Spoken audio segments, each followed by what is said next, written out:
Call to order.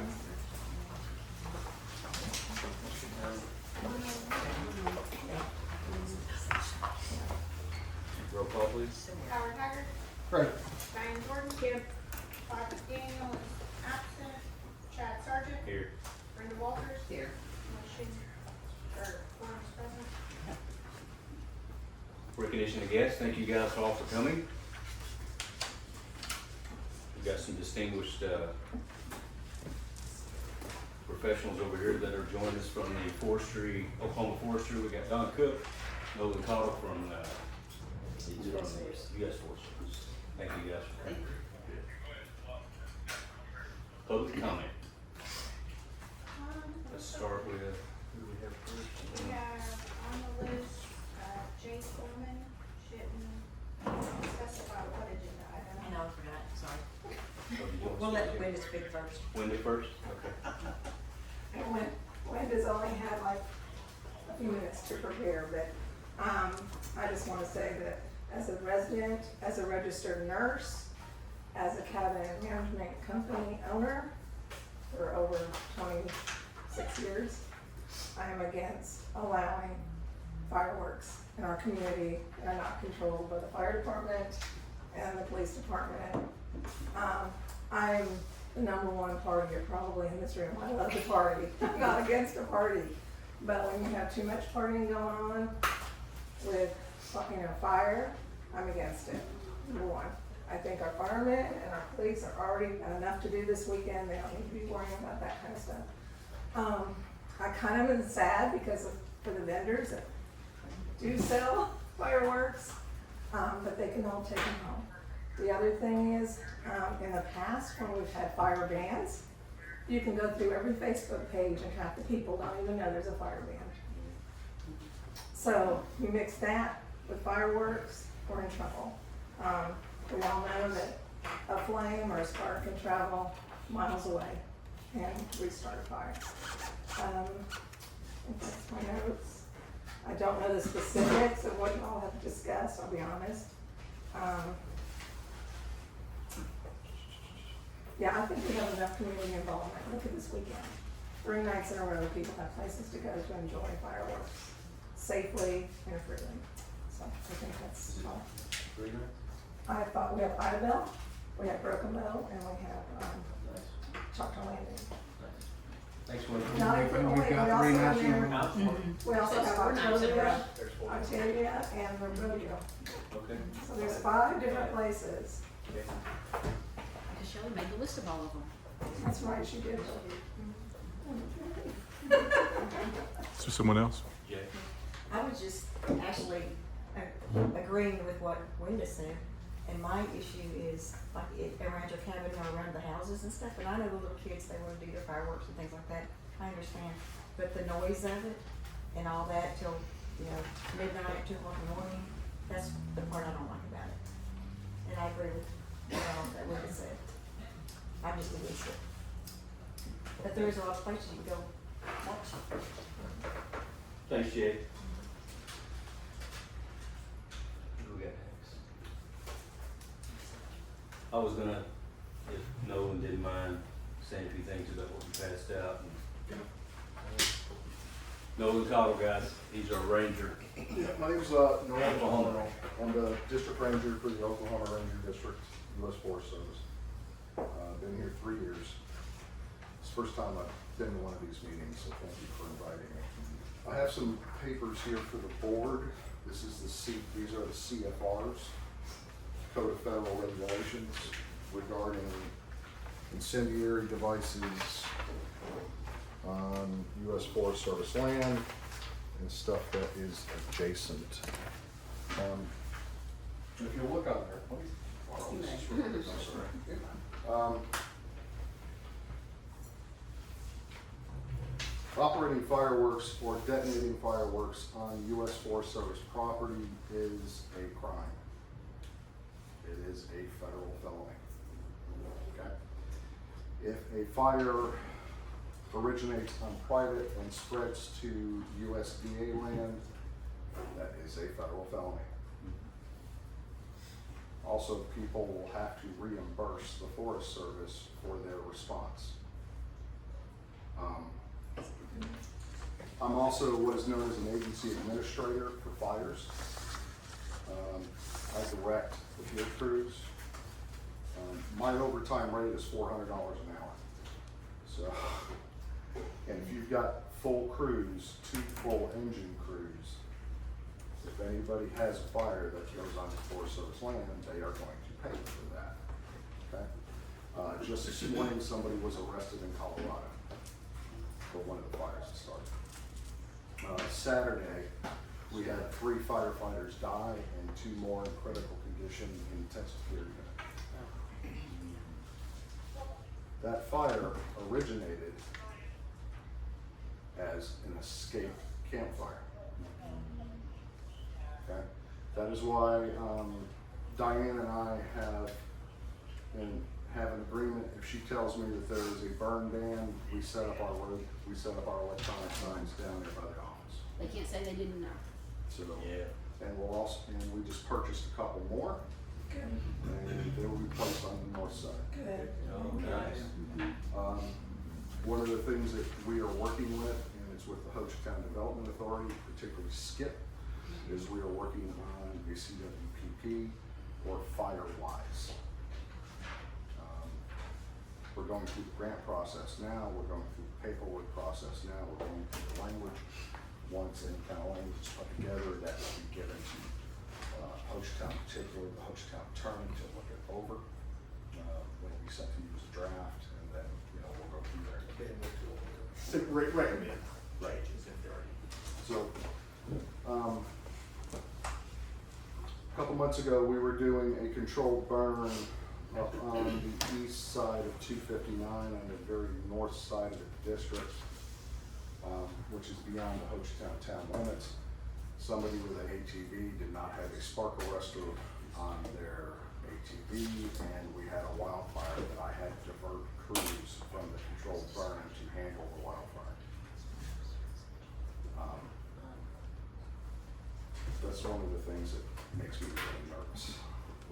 When we're doing a controlled burn, and then I have to divert a crew to handle a wildfire. Okay. So the one thing about it is that if Hochatown determines that they do not want fireworks within the town limits, the U.S. Forest Service supports that. If you decide you do want fireworks within the town limits, the U.S. Forest Service supports that. Okay. But these are the CFRs. Thank you. Code of Federal Regulations, for those of you who don't know. Feel free to take those into consideration or not. If quite a few of you have my card, if you do not, get up with somebody who does know how to get a hold of me. And I'll be more than happy to talk to you. I think most of you know where my office is. Junction of 259A South. Just come in and say, hey, I wanna talk to Nolan. And Rob will go, okay. And then he'll come back and get me. Okay? And I'll take you to my office, or we can go to the conference. So, All right. whatever y'all decide, it's absolutely fine, but those are the CFRs. Thanks, Nolan. Item 7, consent docket. Oh, wait, hold up. Do we have anybody else? That's it. Do we wanna, Can I say Wait. something on behalf of us? Yes, sir. Okay, so just speaking on behalf of the fire department and the possible constraints as far as, and I'll throw some statistics here together. Fireworks in general, last year caused 34,000 fires. Of those, 29,000 were outside fires, so fires that are out in the bush, right? That would really stretch resources for us, especially on a busy weekend. Today, we've already worked a 6-person rollover incident. Right, so we're be hammered on calls not to basically add to it, right? So whatever you decide, I just want to throw something out there from our perspective and what it could mean one way or another. Increased call volume. So anyway, it's something I wanted to throw in from the fire department side to against and just like I said, increased call volume and the chance of that, especially like around here. Absolutely. Thanks, Ryan. Yeah, go ahead. To give y'all an update, kind of where we're at with our Hochatown stuff. I was talking to Skip earlier, we, have all the signs in to finish the evacuation routes on the west side of 259. It'll cover basically from Crest Road to Carter Mountain West.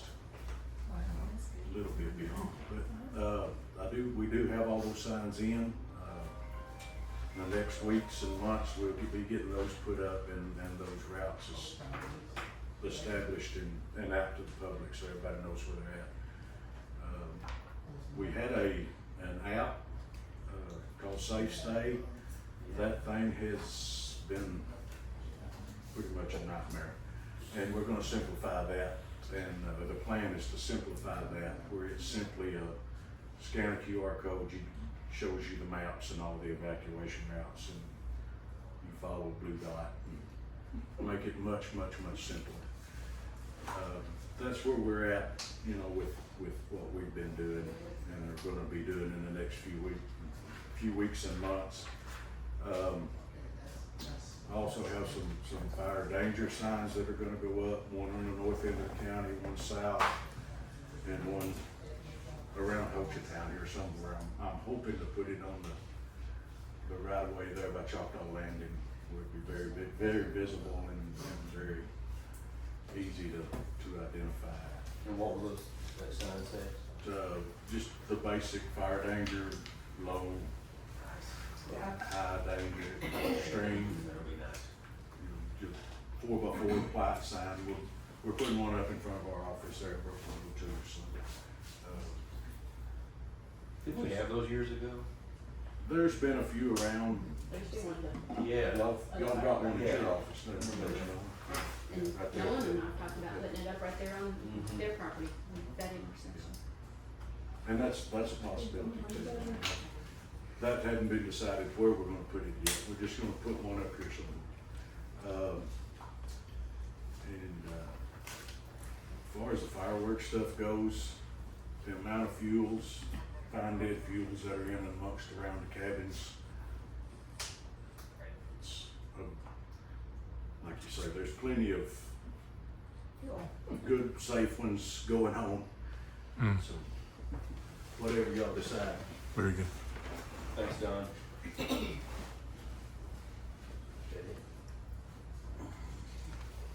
All right, let's move to item 7, consent docket. Items are considered routine by the board of trustees and will be enacted with one motion discussion. Desired on any time, that item will be removed from the consent docket and considered separately. Does anyone have any questions on the consent docket? Yeah, I would like to pull the June 3rd regular meeting from the docket, or we can make an adjustment or correction without removing it.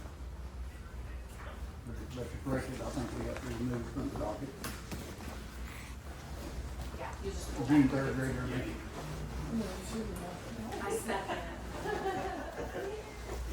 Is that it? What page are you interested in? Oh, we're gonna remove it and then tell Or us. remove it, not take it. Other than that, I would like to approve the consent docket as presented. Second. Roll call vote, please. Howard Haggard, Yes. Diane Jordan, Yes. Todd McDaniel is absent, Chad Sargent, Yes. Brandon Walters, Yes. motion carries. Treasurer's report? No. Wait, Oh, no, we gotta go. sorry. Discuss consideration possible action regarding items removed from the consent docket. June 3rd minutes of the meeting.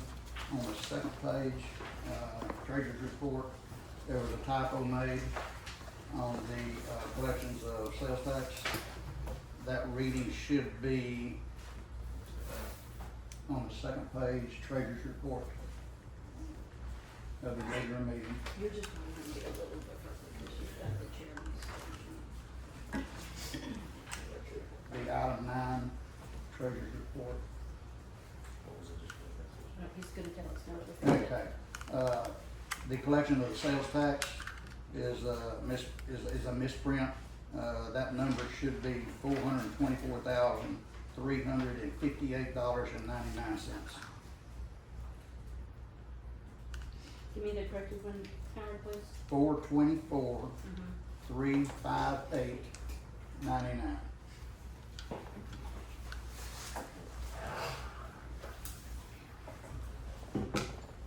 While we're on the corrections, we also had the Choctaw Nation payment of $19,600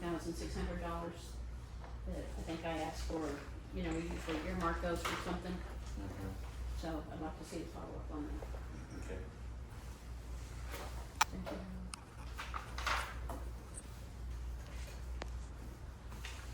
Okay, can we make a motion to, that would be amend? I'll make a motion to amend that treasurer's report on the June 3rd meeting. I'll second. Roll call vote, please. Howard Haggard, Yes. Diane Jordan, Yes. Todd McDaniel is absent, Chad Sargent, Yes. Brenda Walters. Yes. Motion carries. All right, treasurer's report. I think we had one.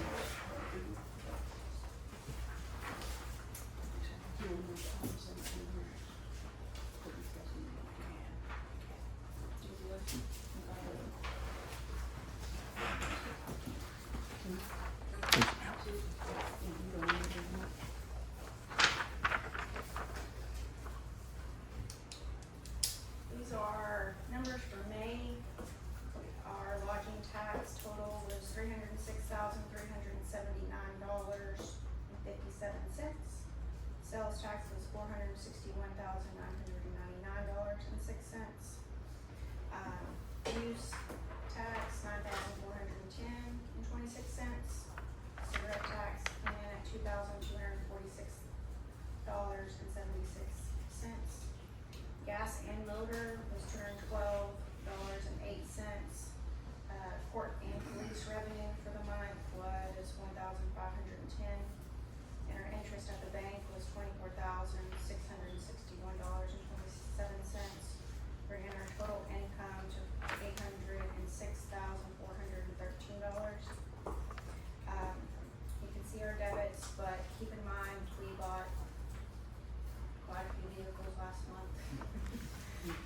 So our net income was $343,367.03.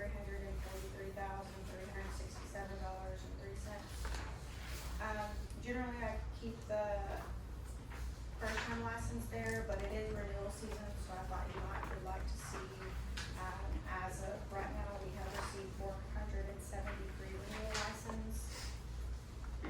For what? Renewal license. Yeah, okay.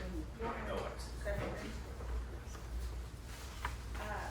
And since there wasn't a report last year, this is kind of like a mini report, since it'll have the May sales tax.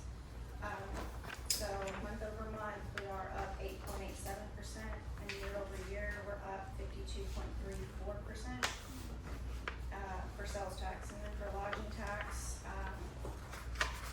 we're up 101%, so we doubled from last month. And then year over year, we're up 48%.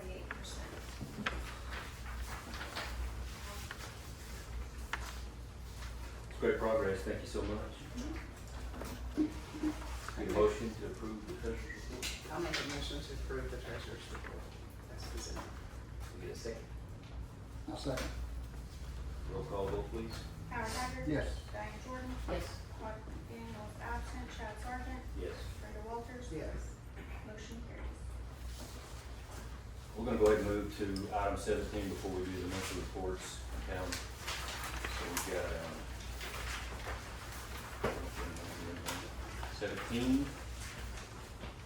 So we got discussion, consideration, possible action regarding ordinance number 29, amending Title 5, Chapter 5 of the Town of Hochatown Code of Ordinances relating to fireworks, prohibiting the sale of consumer fireworks within town, restricting the ignition, discharge, and use of fireworks, public locations designated by the Board of Trustees, or authorized public displays, establishing enforcement provisions and penalties, providing for severability, repeal codification, and declaring a effective date.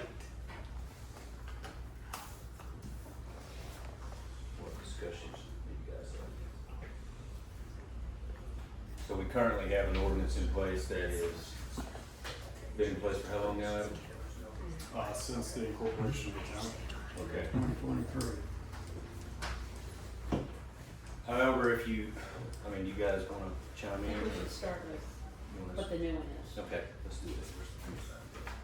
And then once you guys have done that, I'm happy to kind of give the lay of the land legally about what we have now and what this would be, some publication obligation, timing issues we have, et cetera, so you guys know all of your options before you dive in.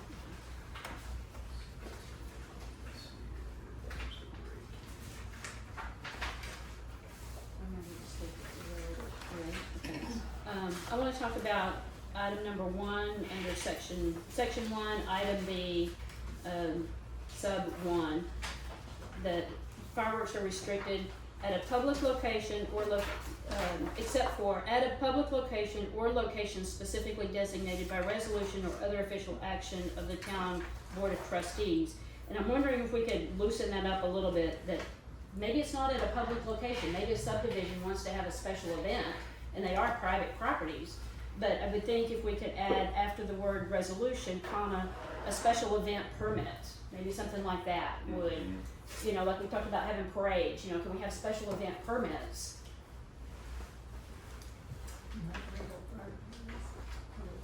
Would you require the applicant to secure an insurance policy with permit for Hey, liability? that's between you and Liz.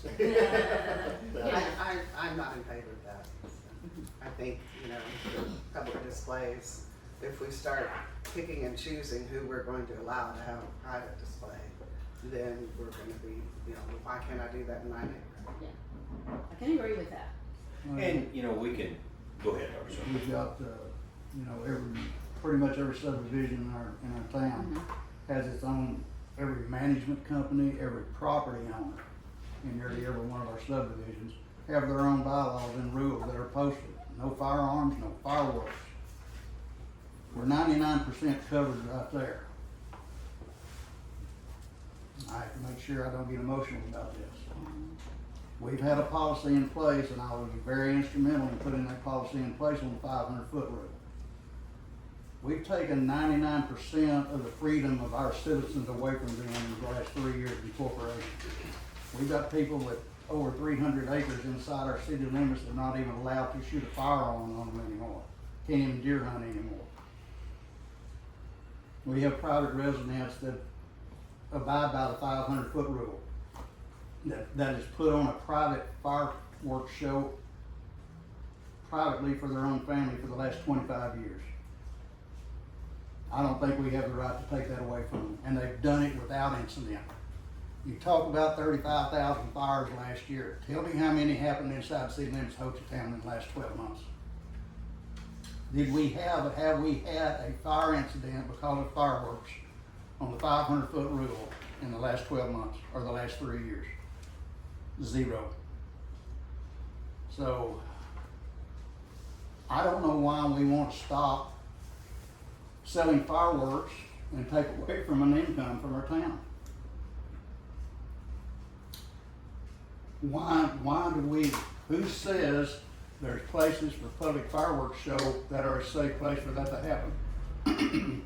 Who designated that a safe place for those fireworks to happen? Nobody has gone up there. If anything, I think we ought to be requiring a permit that costs them $1,000 to put on a fireworks show. If we're gonna ban fireworks, we're gonna ban them totally. And that is 0 fireworks. And that's public. That's my opinion.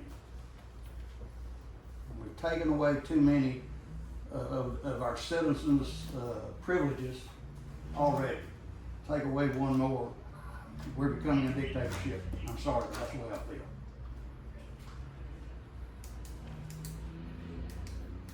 I would think that allowing a public fireworks show is an opportunity to benefit our community, for our guests and for our residents. And I just can't see the safety in allowing fireworks in Hochatown.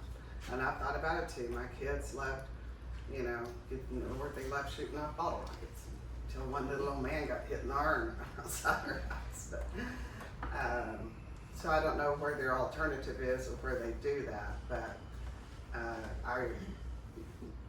community is unique, even in our residential areas where our actual residents live. It's extremely wooded, pine needles, pine straw everywhere, and a fire could start very easily and turn into a nightmare, so. If I may interject, just so I can give everybody a lay of the land real quick on, we've mentioned the 500-foot rule. We currently have a fireworks ordinance in place. It's been in place since we passed our ordinances in 2023, maybe? That's right. A few years. And right now it prohibits fireworks being shot off within 500 feet of a church, hospital, asylum, unharvested flammable agricultural crop, public school, or where fireworks are stored. It also prohibits them from being thrown from a motor vehicle, or anywhere within 500 feet of the radius of an occupied structure. So that's going to cover any, STR, any house, any public building, etc. That's the extent of our current ordinance, and it incorporates that title incorporates our general penalty statute, which is 1-4-1, which is a $500 penalty. So that's where we sit here today if we took no action. And that's in place, that's been published, that's in effect. The ordinance that is before you today, even with an emergency provision, cannot be effective until publication. There was no way to get it published by tomorrow.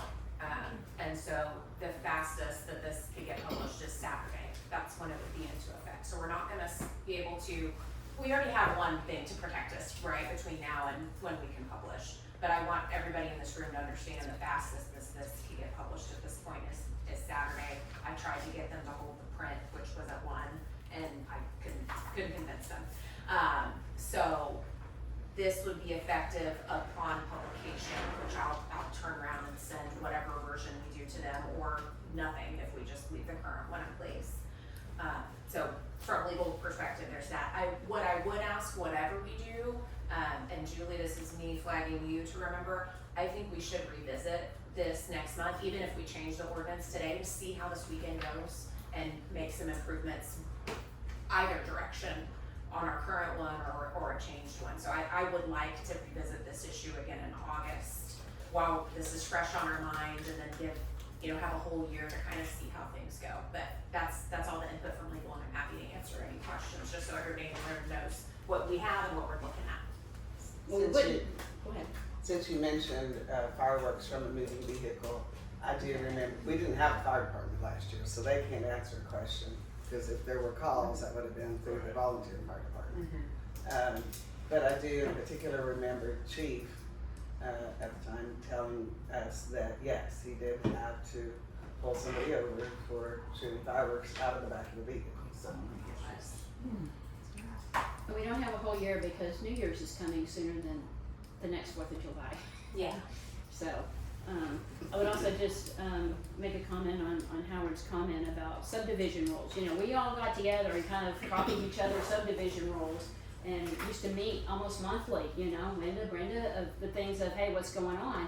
And we all said no guns, no fireworks, But the town, the municipality cannot enforce subdivision rules. Right. So we do need to codify what we want in the town.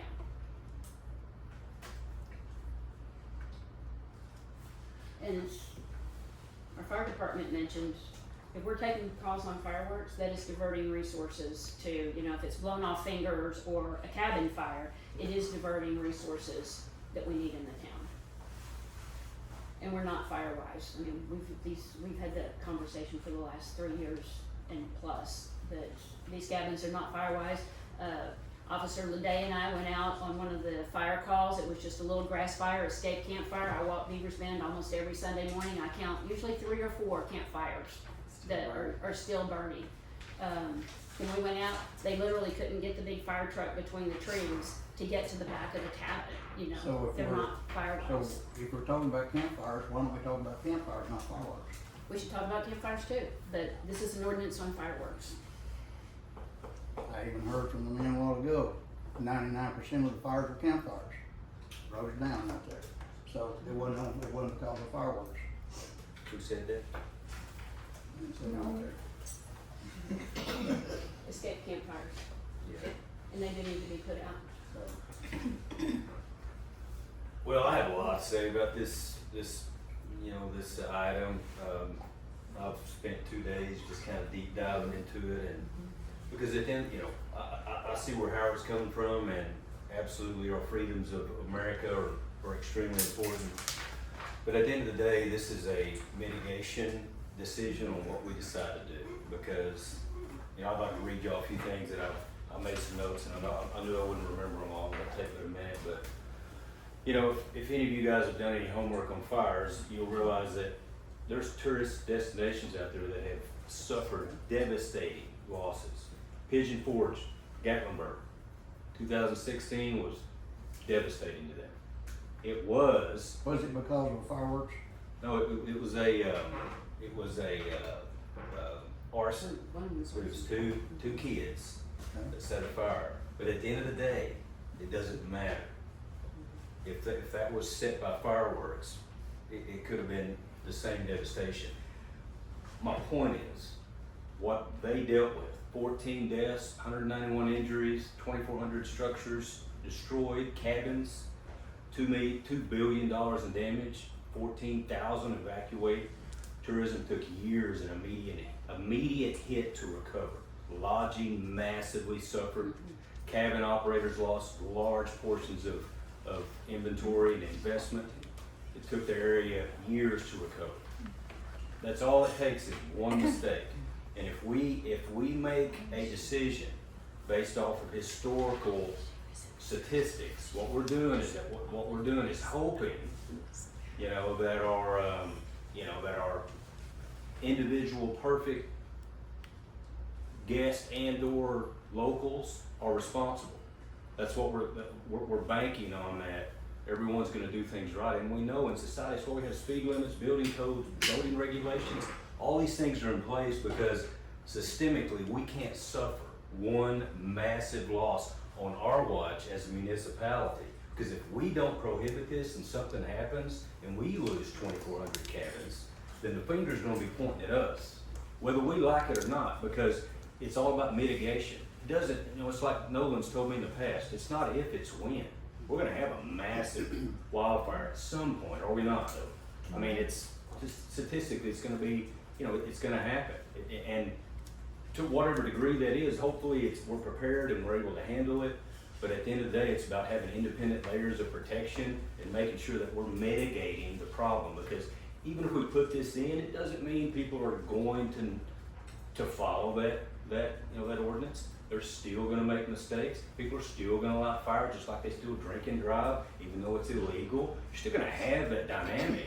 But at the end of the day, if we have a unified approach with this, we're in a WUI region. If everybody understands how that works.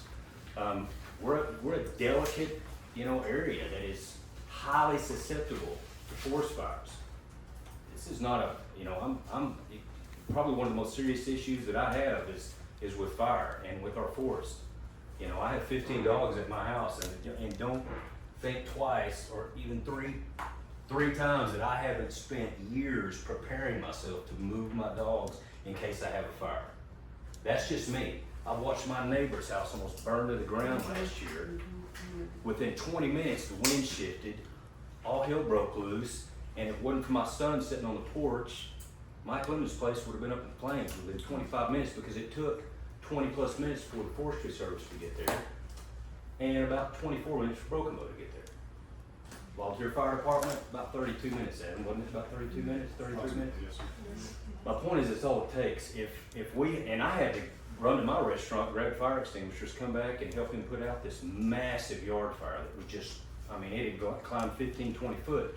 Within 10 to 12 minutes, it was that dangerous, and that's all it takes. We've dealt locally with fires that have put cabins in harm's way, have we not? So it's our responsibility, in my opinion, that we institute this hard stop on making sure that people understand that we're not doing it because we don't love celebrating America's freedom. Absolutely, it has nothing to do with it. It's all about protecting our community, protecting our assets, and more importantly, protecting our humans, everyone that's here. That's what I worry about, and that's my biggest concern. We've got a massive, just miles and miles of heavy dense forest in these Comanche Mountains. And now we've got millions of dollars of investment. We've got tens of thousands of people that are unfamiliar with our local area. Like Don's working on right now, that's not fully in place yet. So, if, something breaks out, we have a massive fire, let's just say west of 259. Man, it's gonna be a scary situation for people to try to figure out how to get out if they don't know the local area. We don't need that on our watch as a municipality to say that, we're gonna give a 500 buffer. It's insufficient in my opinion. And correct me if I'm wrong, but embers from fireworks can travel hundreds of yards over a mile downwind. I mean, they just can't. That's how quick Mike's place took off. I mean, embers took off, lit another tree on fire, and it was just it was just a nasty situation that if no one would have been around, he even admitted it. He said it could have burned down my house if you guys hadn't been here. So all it takes is one massive mistake, and I'm with Howard on I spend a lot of time thinking about it. It's a gray area. It's a situation where I don't want kids to not be able to enjoy fireworks. I don't want families, but I know at the end of the day, we can't bank on perfect individual responsibility. We just can't. I mean, if we think that everyone's gonna do things right, they're not. It's just gonna be a matter of time. It only takes one situation, and we're already dealing with a very, volatile, these guys work nonstop on protecting our forest, and, this doesn't release us from any kind of, we're not gonna be just a perfect scenario, but at the end of the day, if we can mitigate, I think that's our, in my opinion, that's what we do as a municipality. Because if you look across the country at Pigeon Forge, Gatlinburg, I mean, you look out there at Snyder Mountain where they had this fire. If you look at a lot of these tourist towns, every single one of them prohibit fireworks. Pigeon Forge prohibited them, and it still happened. But my point is, if it ever happens with fireworks in a tourist town, and you haven't prohibited them, you're gonna open yourself up for legal, or are you not? I mean, tell me if I'm wrong. And, but I just feel like if you're gonna open your town and municipality to lawsuits from property owners, businesses, and it could devastate our economy and our investments. And so in my opinion, we've got to put this in place, so. I want to ask Liz, I think Linda also wants to go back. I'm gonna make Oh, a sorry. comment. Well, what I don't wanna do, we already had public comment at the beginning, I don't wanna get into a discussion during meetings, so I'm not trying to shut you down, but with only trustees during the meeting agenda items. I have a question for Liz. Okay. If we go ahead and, what I don't like is kicking cans down the street when I know that we've talked about this, everybody's thought about it. If we pass this ordinance today, our current ordinance is still in effect. Correct. Right. So we have, until it's not like we're this is in saying, effect. everybody go for it today. So, I Right. mean, we still have our ordinance in effect. And then this would be in place, I'm having my people confirm, I know we'll be good to get published Saturday, because I think their deadline on that is Thursday, so. I just want everybody to understand that we're falling in line with other tourist destinations just like ours. They're all taking this mitigated step to protect and to educate. I mean, it was someone the other day was talking about education, how we need more education with tourists when they come into town and things along those lines. I believe tourists are gonna respect what we're doing. I really do.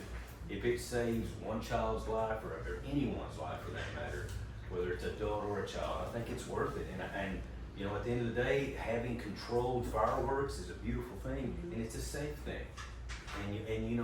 It's statistically, fireworks start a lot of fires. Like Ryan said earlier, I had the same numbers as Ryan. It started at 18,500 back in early 2010s, skyrocketed over 30,000. I mean, and so these things are happening. We can't control them, but if we can mitigate, and we have a due diligent responsibility to make sure as a municipality that we keep our people safe. This is not just our private property.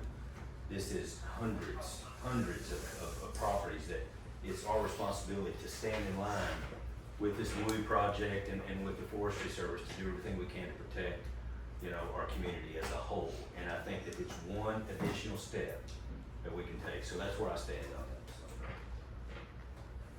Do we have any more comments? I'd like like to make a motion to approve ordinance number 29, amending Title 5, Chapter 5 of the Town of Hochatown Code of Ordinances relating to fireworks, prohibiting the sale of consumer fireworks within the Code of Ordinances relating to fireworks, prohibiting the sale of consumer fireworks within the town, restricting the ignition, discharge, and use of fireworks to public locations designated by the Board of Trustees or authorized public displays, establishing enforcement provisions and penalties, providing for severability, repealer, codification, and declaring an effective date.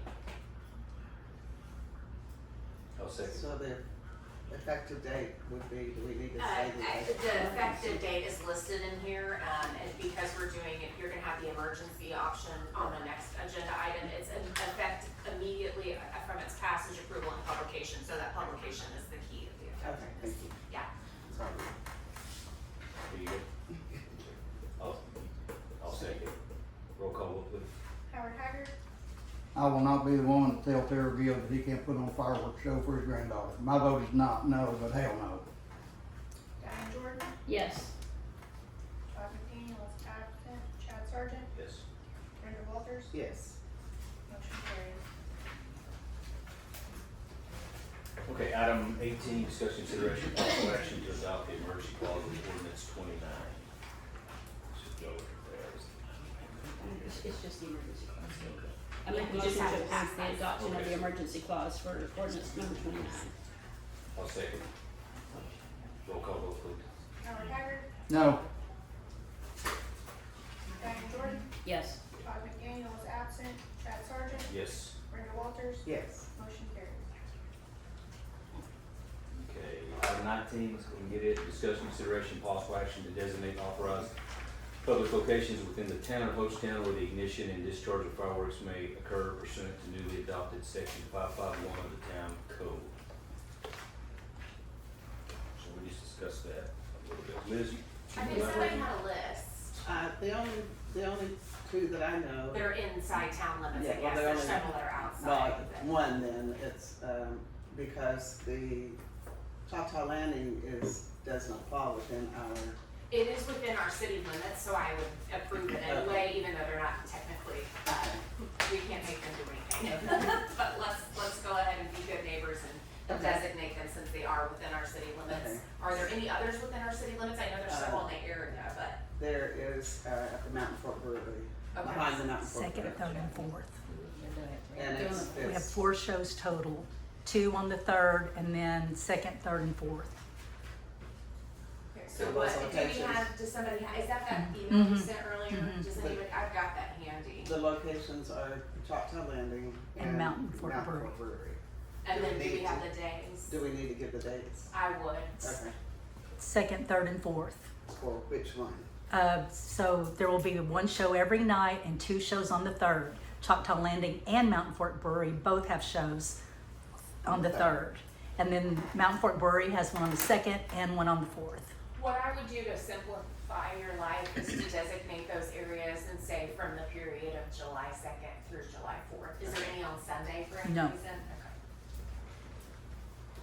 So I would make a motion to designate the authorized public locations for fireworks discharge as the Choctaw Nation and the Mountain Fork Brewery behind the building, behind the brewery, certainly that area, from the time period July the 2nd through July the 4th. And I would say as permitted by those events, we don't want people to think that they can go take personal fireworks and shoot it off there unless those events are permitting that. You know what I'm saying? I think those are gonna be public displays, but it's not like I can roll up with my own set of firecrackers, do you know, Shelley? Yeah, they don't allow it. They don't. Okay, Yeah. so by But the to event. clarify Only that just it's allows people to bring It's their fireworks that are being, It's a public display. Yes, doesn't allow private. Right. yes. After 25 years, we're tired. And we've got people to take it over now. I mean, we've got people to take it over. We did it because there wasn't anything. Yeah. Those were good. Was my motion clear enough? I think we're- Yes, if Julie got it, then we're good. I'll second. Diane will second. Roll call vote, please. Howard Haggard, no, Diane Jordan, Yes. Todd McDaniel is absent, Chad Sargent, Yes. Brenda Walters, Yes. motion carries.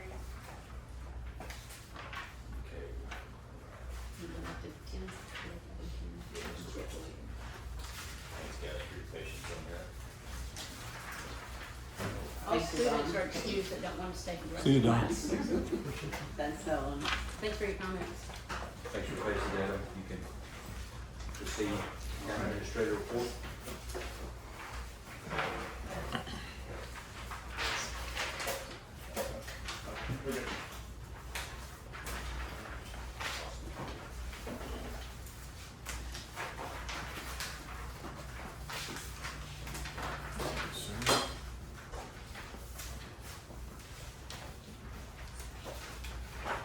Okay, so just as always, we'll go ahead and start off with some road updates. Earlier this month of June, spoke with the surety bond representative, and Keaton Perry over at MKP Construction has submitted all of the required pricing documentation for them to review. Contracts are currently being prepared for both MKP and the asphalt laydown subcontractor that was selected, which was great. Once those contracts are executed by both parties and the surety company, we can see some steps to take forward for construction activities to resume along Camp Ranch Road and the Choctaw Hills / Chinook Road projects. Moving forward to Old Hochatown Road, today's actually a really great day. We're wrapping up the last lift of S4 asphalt today. This is the very last and the top lift for the asphalt. It's going to be a really smooth, drivable surface. Very happy with the condition of the road. I got a chance to get out and drive it very briefly earlier today. I inspected some of the attaching driveways as well. Looks like they did a really great job. I was kind of worried about that. They were going to do a wedged approach. They actually did a cut in, and so they were very clean. It was a very, very well done job. Tomorrow we're going to be focusing on installation of the speed bumps, and again, don't freak out over speed bumps being on Old Hochatown Road. If we are not in favor of the speed bumps after they're in, we can always take them out if they don't really work for our community. So they're a modest speed bump, or they're just a real small one, just to kind of prevent the accumulation of that speed. okay. Because once we start getting our roads in quality condition, we're starting to see a lot So it of won't hinder flyers, a lot boat of trailers speeders. or anything like, wouldn't hinder. They shouldn't be distracted now if you're going the correct speed limit. So, Yeah. That's all I'm asking, you Correct go the speed. correct speed, you know, so you can't go 20 miles an hour. Well, you know, some of them Catch air. are like they're instead of these annoying Yeah, high some gravel. powers, they're kind of long. so tomorrow, if they wrap up getting the speed bumps installed quick enough, they'll go through with the painting and striping. And if they don't get to it tomorrow, then they're going to wait until after the 4th of July. And so that way traffic will be a little bit more dissipated and they can get out there and stripe it up for us real pretty. So we've already conducted a preliminary audit on the quantities. And so we're expecting a really quick closeout on this project. We anticipate a payout to be received by the contractor about mid next week, so then we'll be signing off on that to proceed with payment. This week I also prepped our grant paperwork to prepare for payment, so that's going to be $125,000 that we were awarded. Speaking of which, the 16th of July, Keto will be reopening that grant phase, so we'll be able to go back and apply for another up to a potential award of up to $150,000 through the REAP program. Didn't we have a cutoff on that for the grant down here on the? Yes, sir. The extension, we got the extension. Oh, we did? Yeah, Oh, I filed for an extension last month. We Oh, were agreed great. to the Okay. extension, and so they need the paperwork by the July 15th for their 16th meeting. So miscellaneous road projects, the Hochatown Trail easement has been received. We sent it off to legal. Legal has completed its review. There's a number of points of concerns to be addressed with that. So Liz and I actually have a meeting tomorrow, and we'll just kind of go over that in detail, make any sort of revisions that we need to. We'll send it back to Warehouse's legal, and then we'll just kind of slowly work through it. But legal did advise to just kind of hold that off from this agenda at this time until we get this sorted out. We are filing for a survey of Hochatown Trail, so that way we can identify obstructions within the easement. It's going to be kind of imperative on this project to make sure that we identify any of the utilities and any sort of obstructions or any sort of structures that people may have built that are within the road's right of way. That way we can make sure that we're widening the road as much as possible when we come through. Anyways, we had several large road maintenance pushes this month as well. The weeks leading up to our several weeks long Broken Bow World Series for softball and baseball was absolutely awesome. Plenty of businesses were seeing a lot of benefit from that. It was absolutely wonderful. So we just make sure all of our roads are in good condition, pleasurable condition for these events. As well as today and tomorrow, we have one last big push to prepare for the 4th of July holiday traffic. Also, just kind of on a side note, we completed a pretty major gravel road project, was the full rehabilitation of Sugarberry Road. This is a section from Pickleberry to Claude Fork that consists of reshaping the road, crowning properly, drawing proper V-ditches, installation of 10 horns across the driveways, and then topping off with the surface material, because beforehand you just had the rocky base material that was exposed and it was very rough to drive on with about 8-inch boulders sticking out. So it was pretty tough, and it's a nice and smooth drivable road now. As far as miscellaneous things, I've got 3 key items on here. We've done a ton of other items, but these 3 I feel like are the most important. Opportunity zones. Skip and I have consulted with the Oklahoma Department of Commerce regarding our opportunity zone designation, which we were not designated yet anyways. We're working through some census data that has been utilized by the Treasury Department, so we're kind of asking them to reevaluate that data and then reconsider our position as an opportunity zone. Storm sirens and sound plan map. Again, we're going through several more steps here in development of a sound plan map, and that will consist of storm sirens throughout our community that are kind of have a double feature to them. So not only will they be able to provide mass notification for a tornadic event, but also for a wildfire event. So really cool system that we're creating a plan for right now. Lastly, ISO fire flow meeting. Skip and I coordinated a meeting between Hochatown Fire Department and our engineers over at Garber to begin planning some water line improvements and strategically placing fire hydrants in the critical areas for Hochatown. So that way, number one, we kind of meet the fire protection need, and we can also be preparing for the greatest rate possible for our ISO rating whenever that evaluation comes. Fantastic, Adam, thank you. You got it clean. I thought they were kind of sad. Thank you. Okay. I think we've got both of our chiefs for updates, or somebody representing, both of our representatives from the fire department and the police Ryan, you department. wanna go first? Yes, sir. So, Ryan? I was just gonna use this time to kind of introduce myself to the board and everybody, and since I haven't got to formally meet everybody, I know most of y'all in some capacity, but my name is Ryan Gillum. Obviously, I come to y'all with 18 years of experience. I have spent 14 of those full-time, 4 years volunteer. I was assistant chief at Idaville for quite a while, where we took our ISO down to a 2 during my time.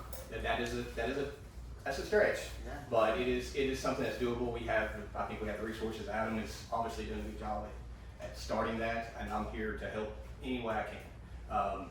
And as going back to myself, like I said, I thank y'all for the opportunity to come up here. I wanted to point out, I was gonna try to park in the small street. And Howard got a good look at the other day, our new truck that y'all were so graciously bought us. We had it wrapped in letters and everything, and it's a little dusty now. We had a few calls, but it's going to be a good asset to it for us. And like I said, I just really look forward to working with the town and with y'all. And anything y'all need me, some of y'all have my number. I'll be glad to give it to anybody. Reach out to me anytime about anything. Like I said, I've been here for a while, and I also did huge. I've already had several calls from cabin owners, and I've sent some letters out that Cody provided me already. And y'all have cabins, you understand that is how big that is. So grant-wise, help you with any way I can in grants. We Idaville, we received grants for all the airbags. Worked on that. So any way I can be of help is what I want to use this time. Just kind of talk to y'all about. Thank you for having me. Thank you, Ryan. Ryan, thank Welcome you so aboard. much.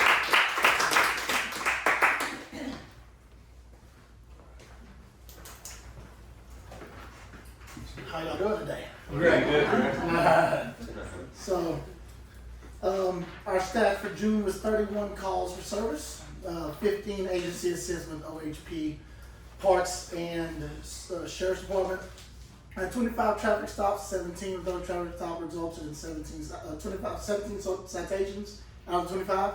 We had 8 accidents reported. Yeah, it's pretty bad. It got pretty rough in the beginning of the summer, but we're gonna be all right. Had 7 arrests, including domestic DUI, public intox, and served some warrants for other agencies, including our own. We had 3 K9 deployments. A little bit of transparency here. We had the Black Tahoe went down with what fuel issue we put in the shop. They're getting ready to get it back to us. We had a little issue come up for the Hochatown Police Department took a blow last week, and I'll never not get up here and give credit where credit is due. Adam stood up and asked us if we had any problems or resources, needed anything, come to him. We did. We had we needed an evidence drop box put in. He supplied that. He made it happen really quick. Got the evidence room up to par, and also interim chief did this. Clay Hadaball reached out to Oakers to get us with the crash reports. Let me explain something real quick. With the crash reports, we have had issues with some of the service, some of the websites that we've used to get going. Plus, we just purchased one, and the one that we purchased, the accident report module is behind schedule. So as we're waiting on, we have Oakers, which will be, it's free for Hochatown and any agency in the state. Oakers will provide us something, and we should be fired up with them, and all of our police reports will be online and hot like they're supposed to be this week sometime. We ordered a remote popper for the dog to the canine, I won't call it a dog, for the canine officer to be able to jump out, and once that vehicle has that popper and decals, it's 100% ready to go. That interim has a meeting with Tyler Tech about our enforcement mobile, which is for the crashes as well. So Chris, That's this week. could you explain what that popper is? Jason, sorry. Oh, it's a deployment popper that's on the Tahoe or the K9 unit. So legally, it's like part of the law. If you're gonna have a K9 unit, it has to have a popper, and it has to have actual airflow to the K9.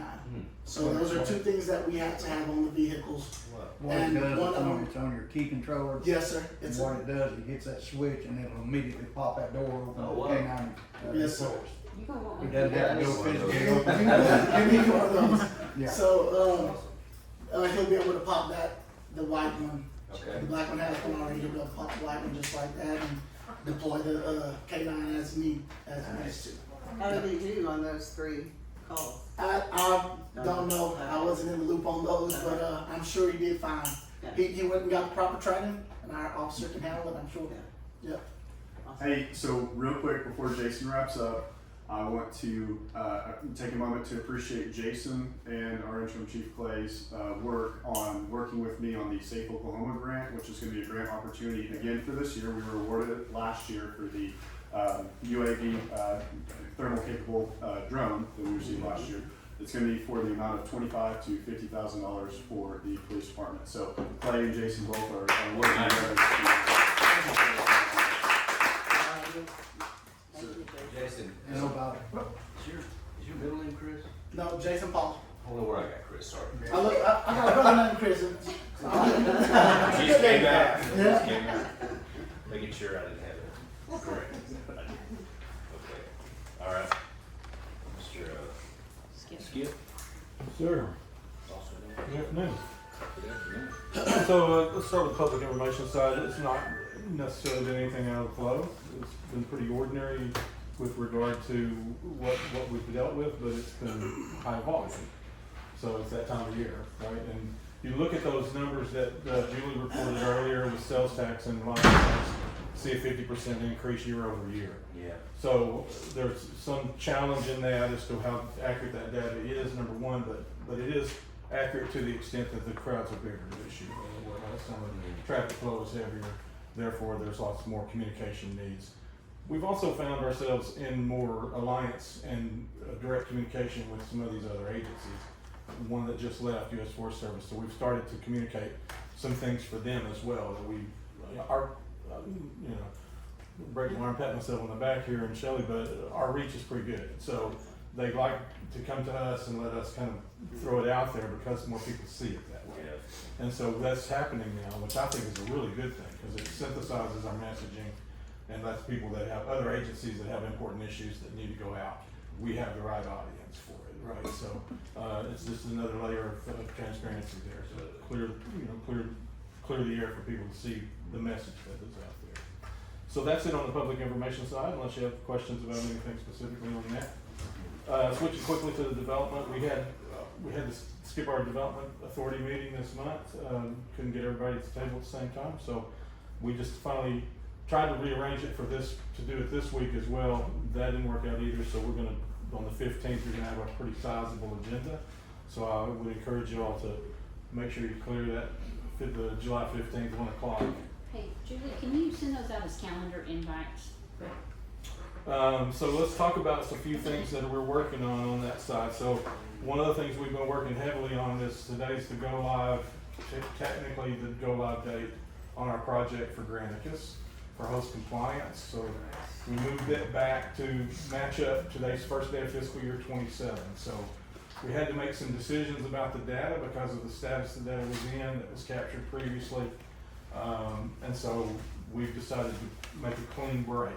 Fiscal 26, the old database will stand alone. Anything that needs to be done there, any kind of request for information or legal discoveries or anything like that will be in that database. Everything else will be new moving forward from today. So the new host compliance database begins technically today. I've not published the portal yet, only because we needed to capture everything that we had registration-wise through last night at midnight. I still have to get that data ready to upload into the system. That's gonna take me 24 to 36 hours to do.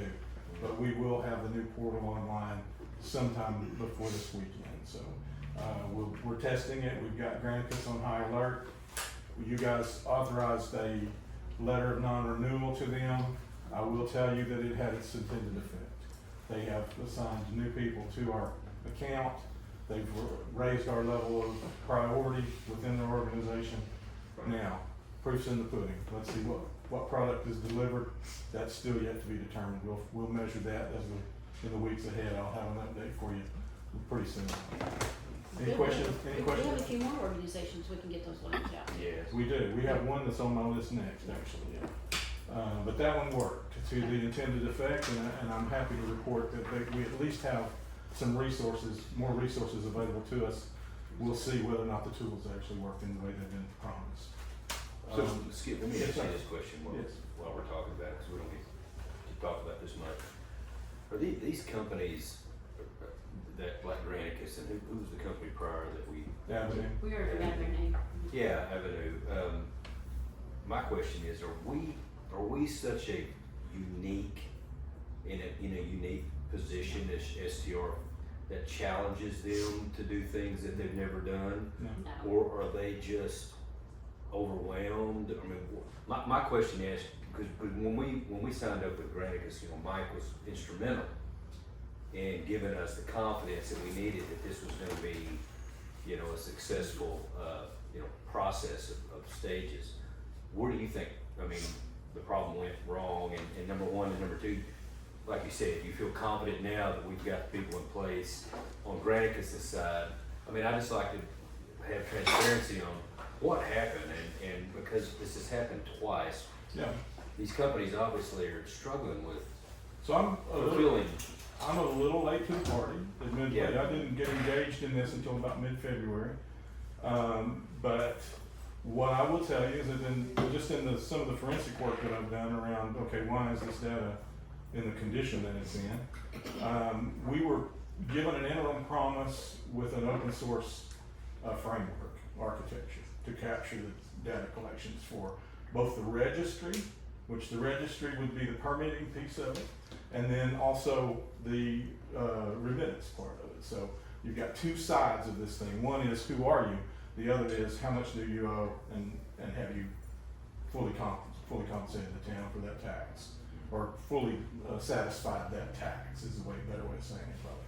So the two sides of that, one of them was actually pretty accurate. The collections piece of it was pretty accurate. The registry piece of it had a lot of discrepancies in it. in that they had changed the numbering mechanism, number one. Number two, they had never established a key field.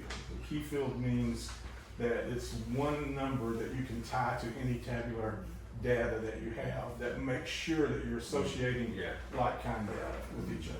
And that had never been established. And so I ran into that problem right away. Now, whose fault was that? There's a bit of argument between the two organizations, Hochatown and Granicus. Granicus seems to imply that it was never promised that they would do it. I wasn't involved enough to know whether that promise was made or not, but I did set through some sales pitches in which I would suggest to you that I thought it was implied. So I feel like there's a legal argument there to be made at the very least for some relief based on what we've paid them and what they've actually delivered. That's not a conversation to have publicly today, other beyond that point of what I just said. And it depends on the written contract and what that contract, if it was made on those statements, but yeah, Right. you're right. So we would talk about that privately in executive session and litigate it separately if we need to. That's not, I mean, but to your point, to answer your question, I can't be fully transparent without saying that, yeah, there's some difference about what we thought we were getting and what we actually received. I will tell you that the process, and hats off to Julie for, she really spent a lot of time and brain power on this, thinking through the workflow, giving us some really great idea about how to map this so that when they look back at the data now, they know exactly who it came from, no matter who the management company is. If it changes hands, Kevin changes hands from one month to another to a new management company, it'll follow now. So the flow will follow. We've tied the registry to the data that I've been working on. We've been talking about my GIS data almost every time I get up here in front of you. So that data now is starting to pay dividends to us to be able to tie it to things like STR compliance. Next is the host compliance piece of that, which is kind of the enforcement phase. We don't have time necessarily to talk about that today, but I will tell you that I'm up to somewhere here right now in trying to figure out, okay, exactly who needs to do that, how do we engage those folks, how are they compensated, because are we getting the value that we think we should be right now, and if not, is there a way to replace that mechanism, right? So that's where Liz, Adam, Julie, and I were all bouncing ideas around on how to deal with that right now. So long update there on that one, but that's an important, certainly a very important topic, and it's got a lot of the town's revenue tied to it, so it's something I'm gonna continue to be diligent about. The next one, we're also having a bit of contractual, dissonance, I don't know if that's a word to put those two together, but it's kind of what it is.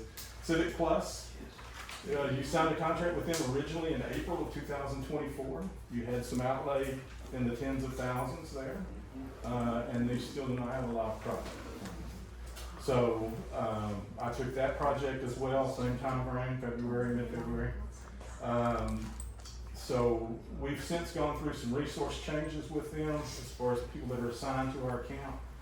We were making good progress with one of them, a gentleman named Dave Fells, and then we just recently, I sent Dave a follow-up email, and I get a message back in response that says Dave Fells is no longer with Granicus. We forwarded your email to someone else. I'm sorry, Civic Plus, my bad. You're right, Civic Plus. And so they reassigned a new account executive to us. I'm working with her right now to try to get the implementation team on the phone with me. They did give us the upgrade to the premium product from the base level product, kind of to soothe my frustrations to begin with. So that was a great upgrade. But the problem is now, how do we implement it, right? So we've got to have the implementation team on board. And I know this is bad news, but I'm sorry to be the bearer of the bad news, but I can't tell you anything other than the truth. That's what's going on with it. And I am at the stage now where, again, the next phase would be that Liz begins talking to them rather than me. Okay, so we'll see what we get from them. The last message I had from them was 10 to 12 weeks to migrate what I have built on our side over to what they've built, the architecture that they've put in place. 10 to 12 weeks to me is a ridiculous number. It's absolutely unacceptable, and I've told them as much. So if I don't get relief from that, I'll let Liz talk for us from then on. So that's what's going on with Civic Plus. spent a lot of time this month on our, we talked about just a little bit earlier when Nolan was here, Community Wildfire Prevention Plan.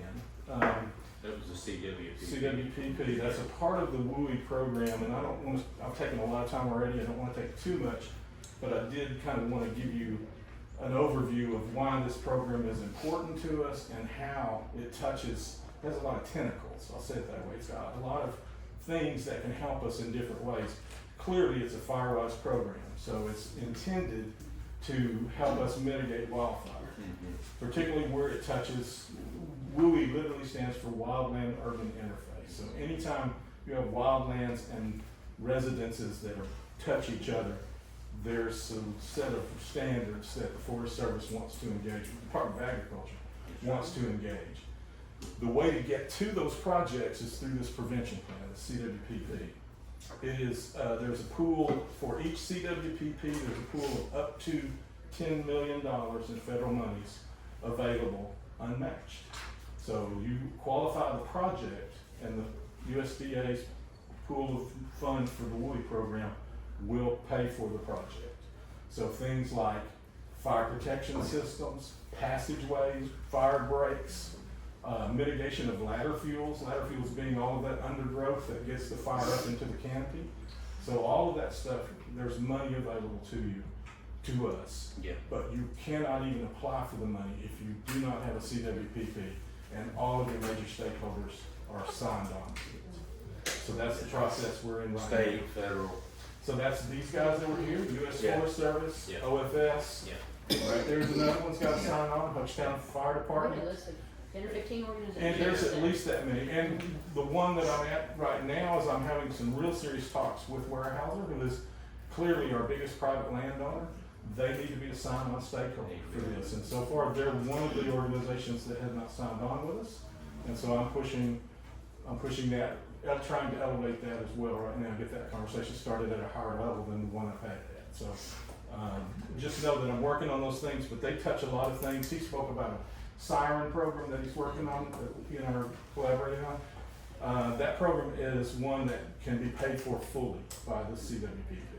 It's got a wildland or a wildfire piece to it that's actually voice command that can give directions. So it can tell you where the fire is at and that you should evacuate to in a certain direction. It literally gives voice commands in that. It's a really important piece to this. And that can be paid for through the CWPP. All of this ArcGIS mapping that we're doing and the layering that we're doing, interactive mapping on evacuation routes, all can be paid for through the CWPP. There's surveying, there's lots and lots of things that qualify that we can do. And so what I've got on the agenda today, and I'll end with this one and we can move on, but we have another item on the agenda today where Dr. Eurista Gary, I'm asking for her to come to work with us on a 1099 basis, similar to what I've been doing. She is a PhD in wildlife science. She's an environmental scientist going way back. She's a community officer, a communications officer for the wildland fire teams that fight those fires in the West, much similar to what Michelle Finch did for a number of years. Yeah. And she is someone that has hands-on experience developing the plan out at the Bitterroot National Forest and also writing the grants, funding $2.8 million in grants that funded that Bitterroot program. So she's on your agenda. One of the items, I don't remember which number, but she's unable to be here today. She's recovering from a medical procedure. So I would be happy to speak on her behalf, but I've sent you her resume that you can see. She's someone I think that it can be delegated to hand off some of the items that we need to continue going the CWPP route.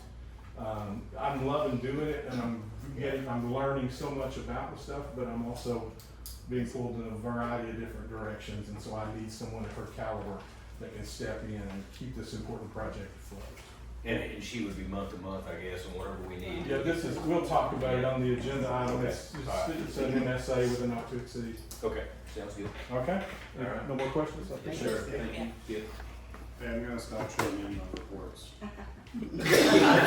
That's by far the longest one I've ever given, you gotta admit. It's good, Steve's doing a great job. I mean, he's I both did, yeah. I guess they're involved. 12, discuss consideration possible action to open the Hochatown public hearing. Comments and questions pertaining to the request of rezone a 2-acre parcel located near Lot 2 of Blue Spotted Trail Commercial, McCurtain County, Oklahoma, from its current residential designation to a commercial designation. I we get a make motion? to open the public hearing. I'll second. Roll call vote, please. Howard Haggard. Yes. Diane Jordan. Yes. Roger McDaniel, absent. Chad Sargent. Yes. Brenda Walters. Yes. Motion carries at 2:16 PM.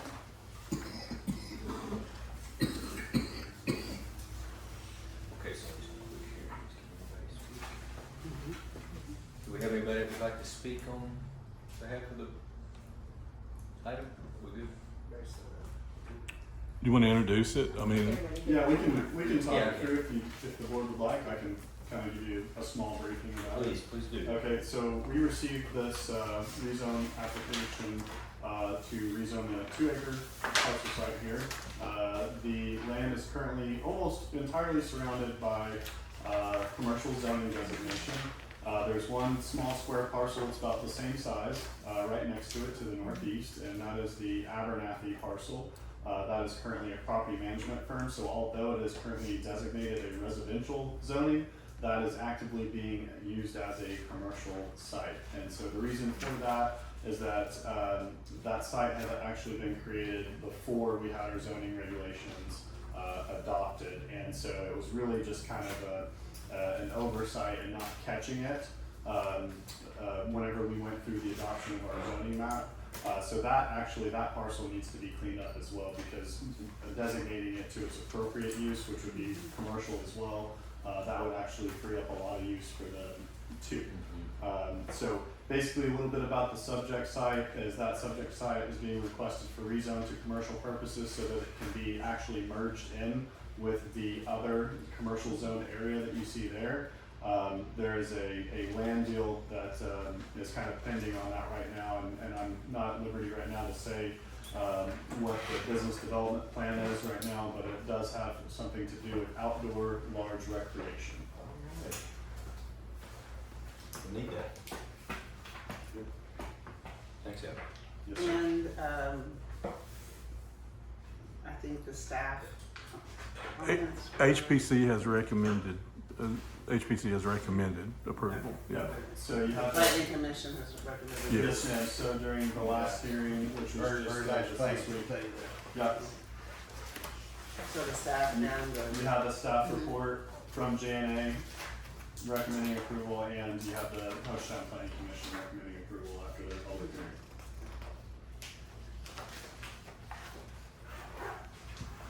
We got any further discussion on that item, Jeff?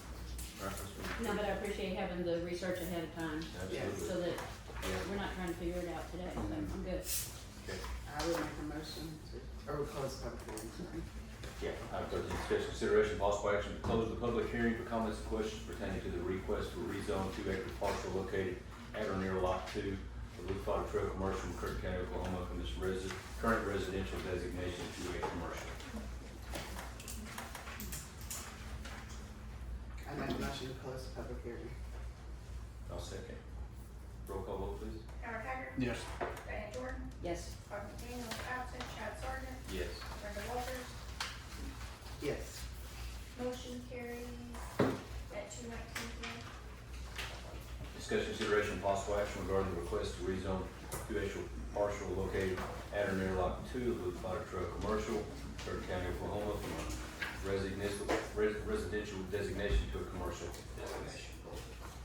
I would make a motion to follow our staff recommendation, along with our, of course, our planning commission recommendation to, approve the change from residential to commercial for this 2-acre parcel. Second. Ryan, second. Roll call vote, please. Howard Haggard. Yes. Diane Jordan. Yes. Roger McDaniel is absent. Chad Sargent. Yes. Brenda Walters. Yes. Motion carries.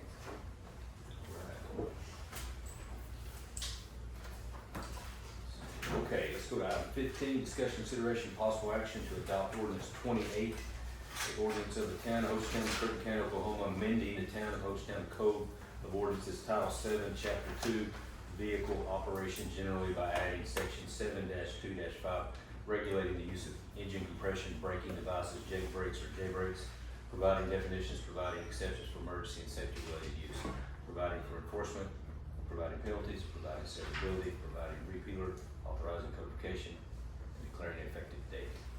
All right, so trustees, this was created at the request of the Hochatown Planning Commission.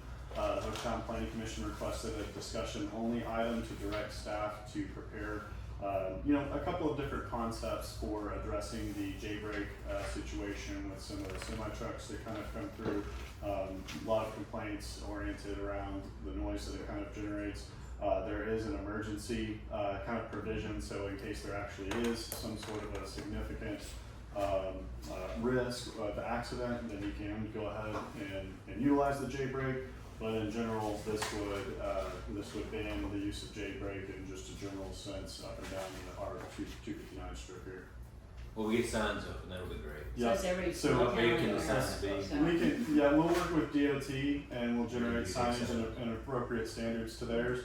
Also, just so that you know, Interim Chief Clay Hadball has reviewed this ordinance and has approved it, since his department will be the ones ultimately enforcing this ordinance, if you choose to pass this. Who do you talk to on that, ODOT? DOT, yes sir. Yeah. When you talk about, I don't know, if a light would be nice, it'd be nice to have one. Well, it's funny he suggests that. Have we got a discussion? That's we got. We got a deal for you. Yeah. Howard, Oh, good, we need to do that. Howard had a, Whoever What was that, decides- Diane? When you say Howard that. has So, a, just wanna say that, I agree with everything in there, and I agree with trying to slow them down and make them quiet. Where's our police officer? I would like to know how, Where's he at? and where's our lawyer? Somebody explain to me, and I agree with it. Yes, ma'am? Oh, I'm just saying, I'm here. Okay, now, our police officer, There he is. and either one of our lawyers. We're talking about Jake brakes. We're talking about Jake brakes. Okay. So you're out there sitting on the side of the highway, do you have something audible recorder? If he comes down with Jake brakes on, how do you prove it in a court of law that this man applied his Jake brakes? Good point.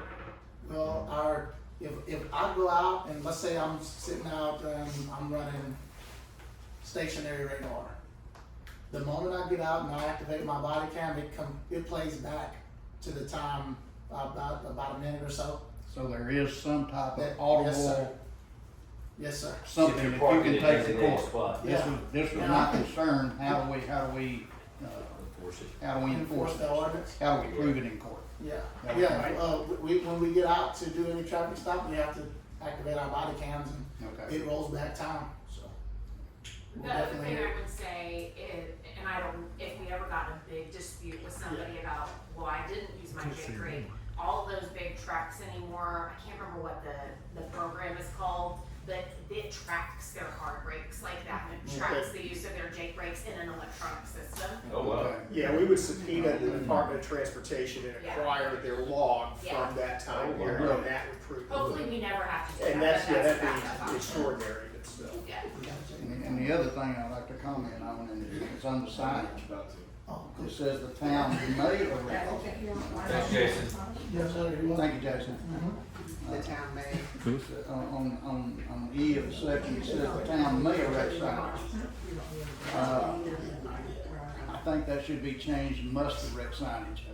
Number one, I don't know why we don't have city limit signs. I've asked for city limit signs on every major road, east, north, south, east, or west, coming in or exiting our town. We've talked about road maintenance signs, who's responsible for roads from this point in and out. We should have a Jake brake sign at every major entrance, interior, exit, north, south, east, or west to our community, if we're going to enforce this. Yeah, I have a comment as to section E, and Liz, please correct me if I'm wrong. The reason you put may is because if, say, the sign gets knocked down, somebody comes through and they're Jake braking, and then they get in, they wanna challenge that and say, well, there were no signs, well, it got knocked down. Yeah, but your you said this, if you say the town must erect signs and it's not there, that gives them a legal argument that if there was no sign, then it's not prohibited. Okay. And That's we've my had thoughts. city limit signs, we've had multiple city limit signs, and they all disappear about 3 days after they get put up, so I Let's do put like cameras that. on them. Well- Cameras are cheap enough, put cameras on them, we can stop this stuff. Well, two things I think on that is you guys have a lot of construction on your roadways right now, so anytime they're putting in any of these lines and stuff, your signs are getting taken down. I was gonna say exactly what you said, but secondly, I think part of our problem is we have to coordinate with ODOT to do it. We don't have the authority to just go put a sign over there, because it's a highway, we've gotta work with them, so I would love to tell you it was as simple as Adam and I running over there and putting a sign out, but, it's not, but we need to put a sign, and we have legal authority to do so with coordination with ODOT. And I'm for this, but until I did read where it says there are exceptions for emergencies and for safety. Because I see these people pull out right in front of those log trucks. Yeah, And that log truck is doing all it can to get slowed down and not run over somebody. And why they think that truck is no different than a car they can pull out in front of, I'll never understand. Well, I've noticed just being where I'm at, that I'm seeing more of that. And I'm seeing less of them coming over and jackbreaking just because you're moving too fast. I've noticed this year it's got a little better. And just the times that I'm outside, I've noticed that they're stopping more because of traffic, you know, so. And they're slowing down earlier, Yes, because of the stop sign and because of the traffic. yeah, So, it's made a big difference, I've noticed. But yes, with the provision that it's allowed for with those exceptions, so I'm good. I will ask whoever approves this to please fix my Scrivener's error for me in B1. There's an apostrophe behind the J instead of in front of the J. Oh, yeah, I seen that. So just say move to approve ordinance 28 with the amendment of the correction of the apostrophe in 1. That way it's codified, we don't have that ugly apostrophe. Jockey bricks. quote, In on the bottom of page 1 and 1, paragraph 1 where we define. You got it, yeah, right there. There's a weird, that's not a comment. the quotation mark. That's a quote mark. Yeah, it's a quotation mark. Yeah, She can wants to somebody correct it. Right. just amend that for me so I can fix it? Yeah, Thank you. okay.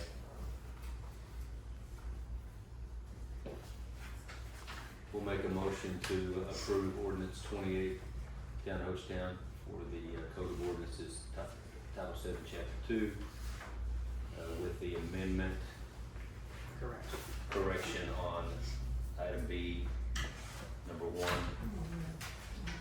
with the jailbreak being corrected from a parentheses to quote. Removing the. Just to move the quotation. Quotation, yes. I'll second that. Roll call vote, please. Howard Haggard. Yes. Diane Jordan. Yes. Todd McDaniel is absent. Chad Sargent. Yes. Brenda Walters. Yes. Motion carried.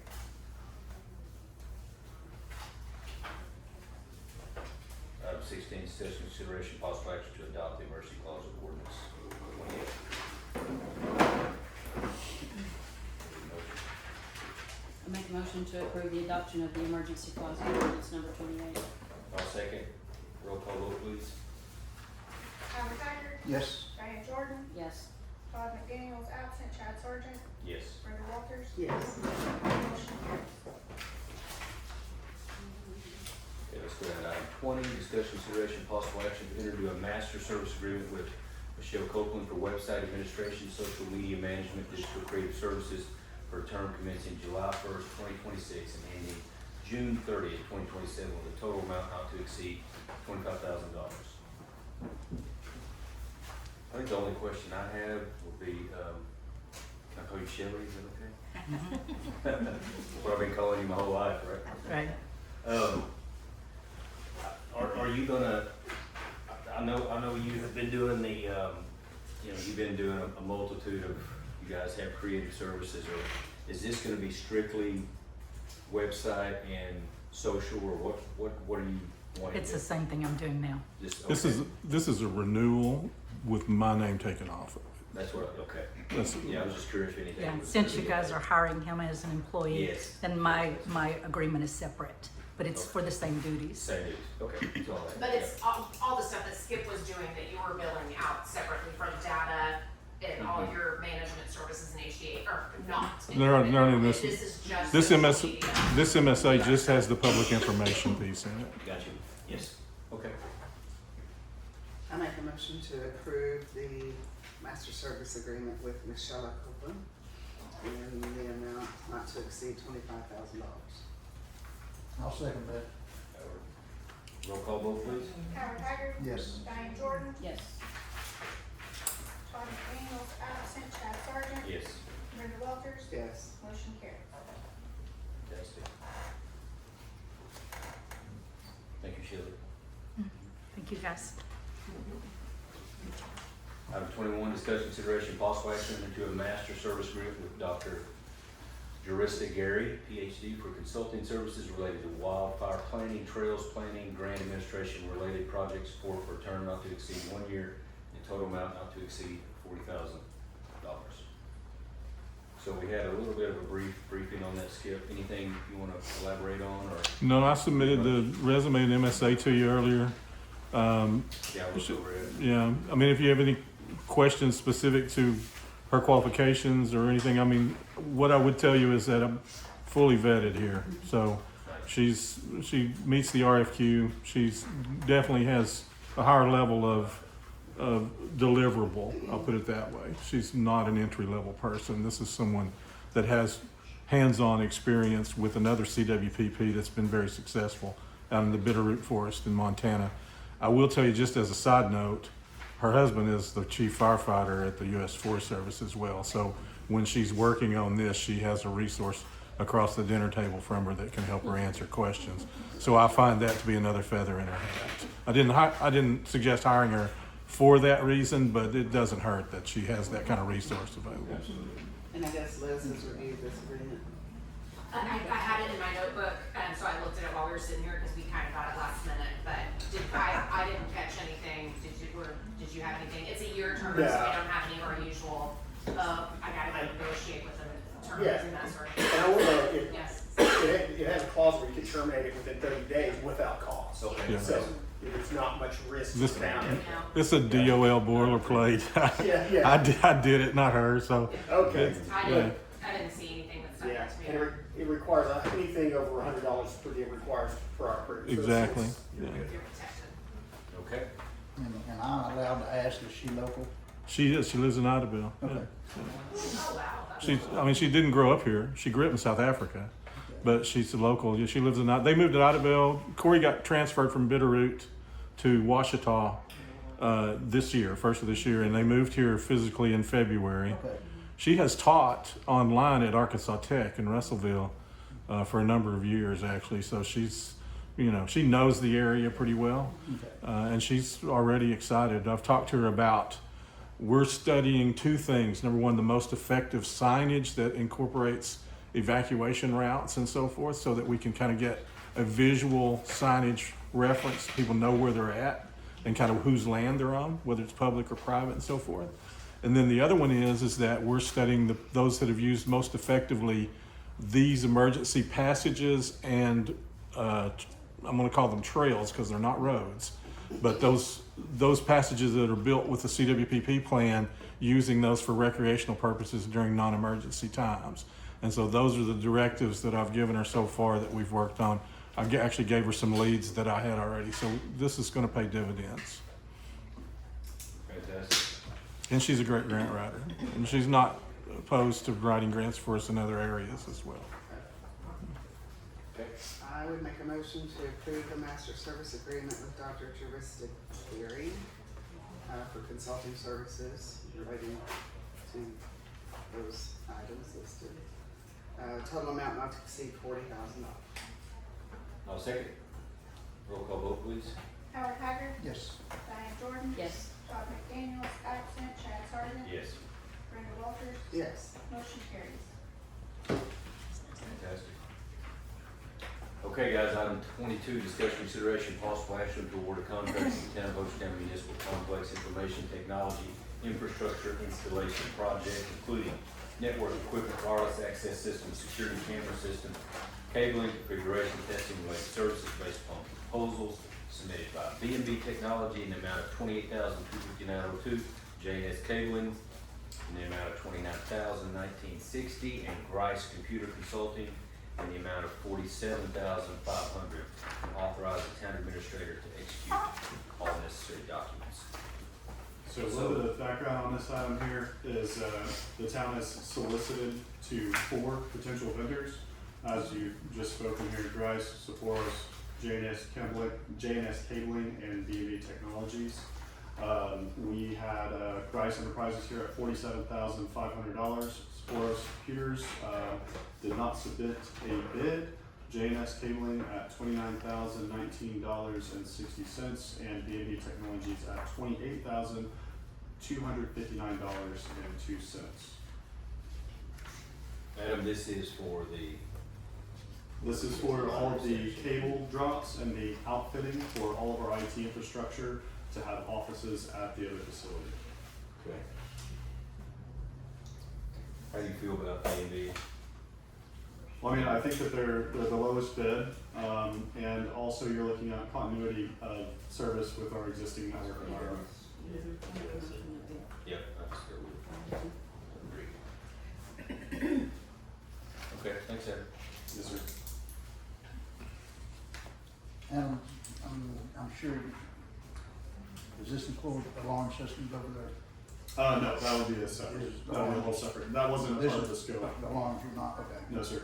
Okay. Yeah, that'll be we already have a contract with one agency, and it'll be a super low bid to do an alarm system. That probably won't even require the bid process. This is CCTV though, so I mean, there is Yeah. an element of security in it. Yeah, it's absolute security, Well, I mean, but the actual alarm system Our for the alarm facility. that was installed, Right. Yeah, here that- was installed later. That's correct. But after, Yeah. long after our cameras and our. Yeah, that amount is so low that it'll be a whole, Okay. I don't even think it'll need to go before the board.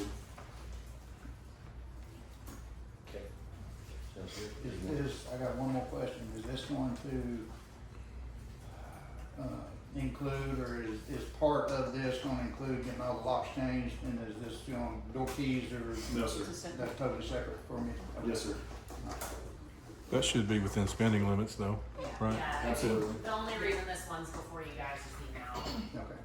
It's gotta have that, we gotta go through the informal bid process, but now that we've done this, should be able to get moving forward pretty quickly and getting over there, right, Adam?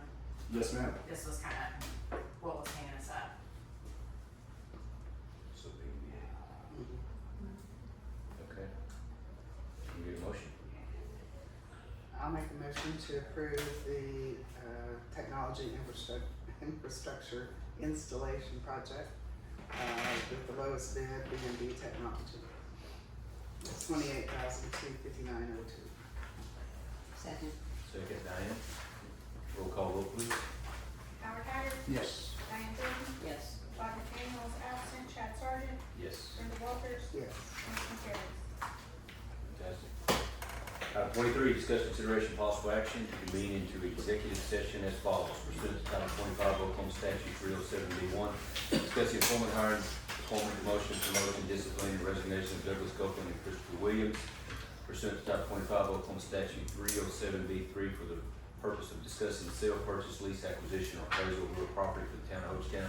Item C, pursuant to Title 25 of the Oklahoma Statute 307B4, to discuss confidential communications between the town and county attorney concerning a pending investigation, claim, or action which the town, with the advice of the town's attorney, has determined that disclosure will seriously impair the ability of the town to process the claim or conduct a pending investigation and litigation proceeding in the public interest in compliance with its duty of confidentiality related to possible legal action regarding marketplace calculators, lodging, booking companies. Can I get a motion? Make a motion to enter into executive session? I'll second. Roll call vote, please. Howard Haggard. Yes. Diane Jordan. Yes. Todd McDaniel is absent. Chad Sargent. Yes. Brenda Walters. Yes. Motion carries at 2:40 PM.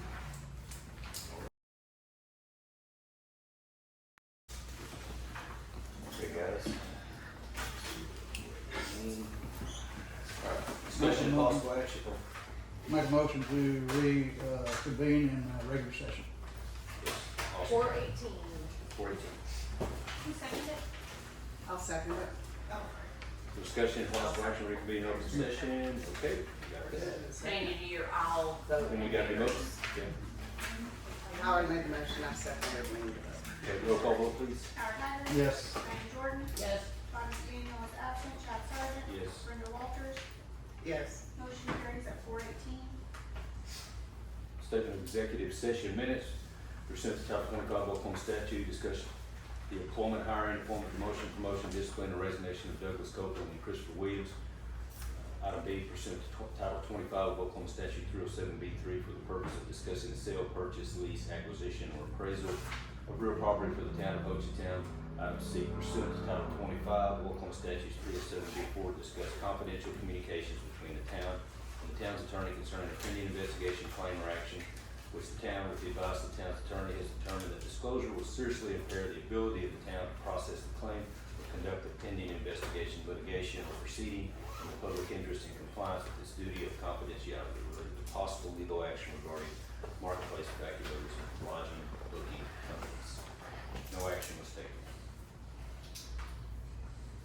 Item 26, discussion, consideration, possible action on any discussion from the executive session. I'd like to make a motion to approve the employment contract for Douglas Copeland in the amount of $120,000 plus an annual bonus up to $20,000 per year. Second. Roll call vote, please. That includes a $1,000 a month. It's in the contract. Oh, it's in the contract. Okay. Yeah, those are the two pieces we Two. have to decide on. Mm-hmm. Two line items in the contract. Okay. Roll call vote, please. Howard Hager. Yes. Diane Jordan. Yes. Todd McDaniel is absent. Chad Sargent. Yes.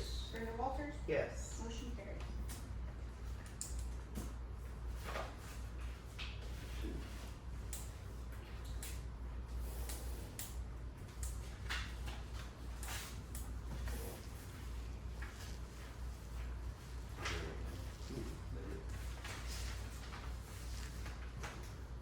Item 27, new business, any matter not known which could have been reasonably foreseen prior to the time of posting the agenda? None? Get a motion? Make a motion to adjourn. A second? Roll call vote, please. Howard Hager. Yes. Diane Jordan. Yes. Todd McDaniel is absent. Chad Sargent. Yes. Brenda Walters. Yes. Motion carries at 421.